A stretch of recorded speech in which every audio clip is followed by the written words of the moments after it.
Menyajikan kisah percintaan dan persahabatan di masa sekolah yang sangat seru.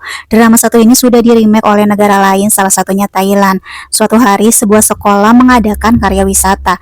Ada seorang murid kutu buku berkacamata bernama Nio mendadak merasakan sakit yang luar biasa di dadanya, sehingga dirinya terjatuh dan menggeliat kesakitan.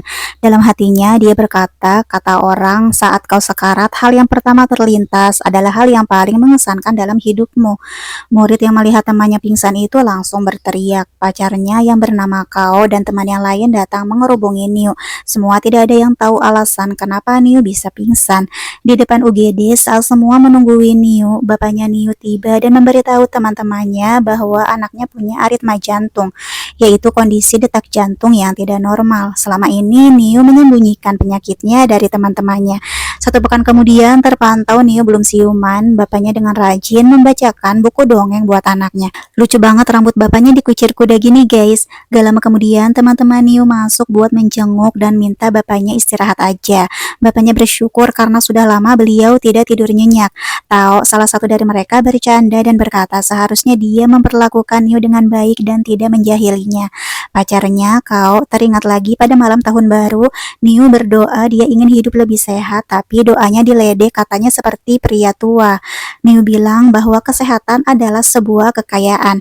Satu-satu dari mereka menyampaikan pesan buat Niu. Contohnya Kao, dia bilang kalau Niu bangun dia nggak akan mengganggunya lagi. Lalu Som bilang cepatlah bangun nanti nggak ada yang main sama dia lagi. Kalau Cajen dia agak kaku dan cuma bilang ayolah bangun sebentar lagi bakalan ujian. Giliran pacarnya yaitu Kao cuma memegangi tangannya saja. Dia terlihat sangat sedih. Semua tertawa tapi Niu tidak merespon. Pekan kedua kondisi Niu masih tetap tidur. Kao menempelkan stiker di bingkai dengan tulisan semoga lekas sembuh. Pekan ketiga kondisi belum berubah. Kao hanya memegangi tangan Niu dengan lembut. Pekan keempat Kao membacakan mata pelajaran IPA yang sangat sulit, tapi pasti bagi Niu itu sangat mudah. Pekan kelima, Niu masih bertahan. Kao membawakan makanan buat bapaknya Niu. Bapaknya cemas sama Kao yang kelelahan, tapi Kao dengan senyum lebar berkata dia tidak pernah lelah. Pekan keenam, stiker-stiker dengan kalimat kerinduan sudah terpantau semakin banyak menghiasi dinding. Seperti contohnya, sudah lama sekali aku merindukanmu, selalu bahagia bersama Niu. Semua itu ditulis oleh Kao. Ujian sekolah telah selesai. Kao mengatakan pada Niu bahwa banyak hal-hal lucu yang terjadi. Contohnya ketika Som berhasil dapat nilai A dan mendadak mau kuliah kedokteran. Sayang sekali kalau Niu harus melewatkan momen-momen lucu begini. Semua merindukan Niu di tengah kehadiran mereka. Rindu juga untuk selalu mengganggunya. Walaupun berusaha tertawa, namun melihat Niu lagi-lagi tanpa respon, Kao menjatuhkan tangisannya. Dia sangat cemas apakah Niu akan bangun lagi. Dia sangat merindukan pacarnya. Ya wajar sesedih itu, udah hampir 7 pekan atau sebulan lebih Niu ini belum juga siuman. Tangisan Kao sepertinya manjur dan menembus alam bawah sadar Niu. Tangan dan mata Niu bergerak-gerak kecil, lalu perlahan dia membuka matanya. Niu masih sedikit mencerna di mana dia sekarang, sementara Kao langsung lompat kegirangan dan memanggil tim medis. Dokter dan perawat memeriksa Niu yang tersenyum kecil walaupun masih dalam kondisi lemah. Bapak dan teman lain sangat gembira karena akhirnya Niu bangun. Kata dokter, jelas sekali Niu ini sudah siuman sepenuhnya, tapi dia harus banyak istirahat. Tahu si perenang setor muka duluan di depan Niu dan langsung kena tonjok karena Niu mengira itu adalah murid yang suka menjahilinya. Waktu Kao memberikan kacamata kepada Niu, ternyata baru sadar kalau itu adalah Tao. Lucu banget please. Bapaknya Niu akhirnya mewakili anaknya untuk minta maaf kepada Tao. Mereka ini lucu banget dan solid banget. Baru sadar dramanya seseru itu guys.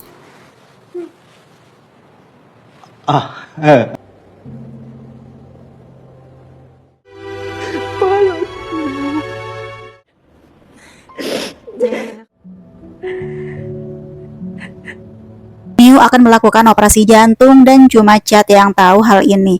Chad bertanya apakah Niu yakin gak mau ngasih tahu Kao pacarnya. Niu mohon sama Chad jangan memberitahunya. Keduanya pun berpelukan dan Chad berjanji akan mengikuti kemauan Niu buat merahasiakannya. Niu bilang ke bapaknya jangan cemas, dia akan kuat dan akan kembali dengan selamat. Bapaknya udah nahan tangis dan cuman menjawab tentu aja dia nggak cemas, tapi mukanya nih nggak bisa bohong. Dokter dan beberapa pengikutnya masuk. Dokter bilang dia menjadi menjadikan kasus penyakitnya Niu ini sebagai bahan study case buat para pelajar. Kemudian masuk lagi satu cowok yang kenal sama Niu. Ternyata Niu adalah adik kelas si cowok, tapi kelihatannya Niu nggak begitu senang ketemu sama dia. Sebelum operasi, Niu mohon sama bapaknya buat balikin kunci rambut warna pink punya Kao, soalnya dia nggak bisa balikin sendiri. Bapaknya menolak sambil nahan tangis dan minta Niu untuk mengembalikannya sendiri saja. Niu memohon dengan sangat, bapaknya pun akhirnya berjanji akan melakukan itu. Nggak tega banget aku lihat bapaknya. Selepas Niu pergi, air mata bapaknya tumpah dan berkata, aku mencintaimu. Som-o dan Kao akhirnya tahu juga soal operasi jantung Niu dan marah kepada Chad kenapa merahasiakannya. Bapaknya Niu memberikan kunci rambut pink kepada Kao sesuai janjinya. Kilas balik rupanya sebelum ini Kao sempat marah sama Niu karena dia bercanda melamar Kao dengan ngasih ikat rambut sebagai cincin lamaran. Kemudian Kao kesal dengan bercandaan kayak gitu dan membuang kunci rambut tersebut. Sekarang Kao menyesal walaupun Niu bercanda, tapi hidupnya Niu ini bukanlah candaan. Entah berapa lama waktu yang tersisa buat mereka, Kao berharap Niu mau memaafkannya. Operasi sekarang sudah selesai, Niu sudah dibawa keluar. Cuman ini nggak dikasih lihat gimana adegan operasinya. Kata dokter operasinya sukses, tinggal menunggu anestesinya hilang. Kao dan bapaknya Niu menunggui di ruang rawat dan bapaknya minta kepada Kao menemani Niu sebentar. Beliau mau istirahat dulu. Bapaknya bilang dia yakin Niu pasti sangat happy. Begitu dia bangun, orang pertama yang dia lihat adalah Kao. Cowok yang magang itu masuk lagi ke kamar dan menyapa Kao lalu bertanya gimana kondisinya Niu. Kao bilang kalau Niu masih terus tidur. Cowok itu mengajak Kao makan buat ngebahas soal Niu karena itu adalah study case yang dia lakukan. Taunya si cowok ini malah menyatakan perasaan kepada Kao. Kao akhirnya menolak cowok itu karena dia sangat menyukai Niu. Semua sekarang lagi berkumpul di kamarnya Niu dan sudah 2 hari Niu masih belum bangun. Som-o bertanya apakah ini normal. Chad menjawab itu cukup normal. Lalu TV menampilkan Tao, teman mereka yang seorang perenang, sedang diwawancara setelah dapat medali. Tao bilang semoga Niu cepat sembuh dan medali itu punya Som-oh. Nah di sini Chad kelihatan cemburu dan memilih pergi dari kamar. Kao minta maaf kepada Niu karena dia makan sama cowok lain. Nama cowok itu adalah Mok. Kao menjelaskan gimana Mok menyatakan perasaan padanya dan dia menolak seperti cewek jahat karena memang satu-satunya orang yang dia sukai cuma Niu. Kao mengambil kunci rambut warna pink sambil nangis, dia minta maaf lagi karena sudah membuangnya. Kunci rambutnya sekarang dia pakai sendiri ke jarinya seperti cincin dan dia menenggelamkan tangisannya seorang diri. Tangannya Niu tiba-tiba bergerak kecil dan menyentuh Kao. Rupanya Niu sudah siuman. Kao sangat happy melihat Niu tersenyum padanya. Kao bertanya apakah Niu mendengar apa yang dia bilang. Niu menjawab iya, dia mendengar semuanya.